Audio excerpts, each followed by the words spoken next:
When I was a student at what was then Portsmouth Polytechnic in my first year, we had grades for our design work. Distinction, high pass, pass, low pass, glorious failure and fail. Now, when we were first presented with this idea of glorious failure, we just thought it was bonkers. But by the time we got to the end of the year, we were all aspiring to fail gloriously. Because what it signified was that we had the ambition to do something wonderful. But maybe just at that point in our lives, we didn't have the tools in our toolbox to deliver it. And it became a point of celebration. So in our kind of various conversations, we hit upon this idea of making a place of glorious failure in which young people could come in and they could take risks and they could engage in creative processes and actually start to embrace the idea of failing. And that's what the whole process has been predicated on. And what we've been trying to do is nurture resilience and nurture a sense of self-worth within students by encouraging them through creative acts to find their voice. And it's that process of failure that allows us to be creative. And our focus as a learning community has been around a big issue in this city and a big issue nationally, which is the issue of homelessness. And we've been encouraging students to start to become very aware of this challenge, but also think about how we can raise awareness in others and how that raising of awareness encourages us all to start to develop strategies to respond to that challenge.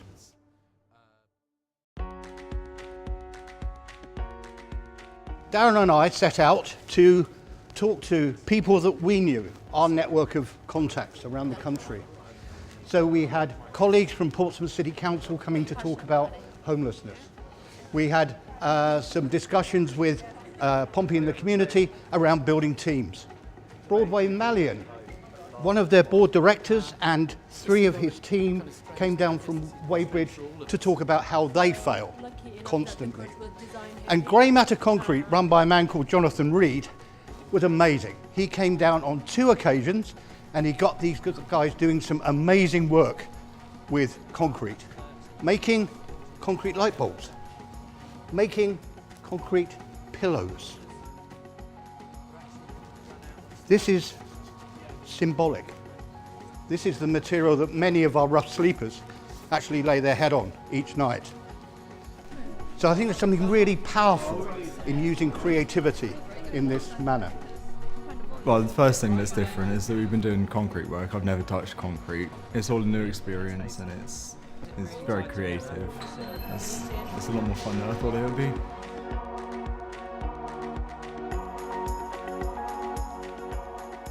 Every one of our contributors has articulated how inspired they have been by these young people, by their enthusiasm, by their passion, by their engagement, but perhaps most importantly by individual and collective value systems.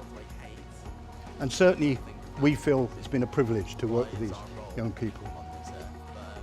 We think that this pilot project provides a very interesting model within this sector in terms of engagement with the National Youth Social Action Agenda. And we think it's also capable of being delivered into the future using a number of learning platforms. I hope, and Darren hopes, that you guys have had a transformational and hopefully empowering learning experience.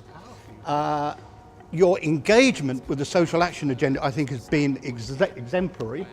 And we, at the end of this event, will have a group of young people that will become ambassadors of risk and failure and will be empowered to talk to other schools and colleges, their peers, about what they've been doing and hopefully about its value.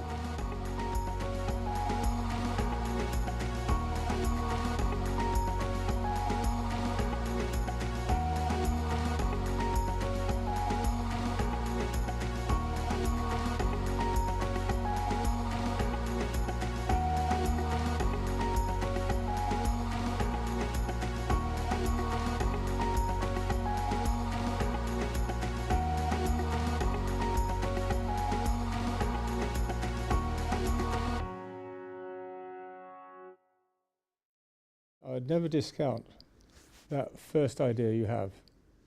Sometimes it's the best idea, but you had to try other things as well to actually know it's the best idea.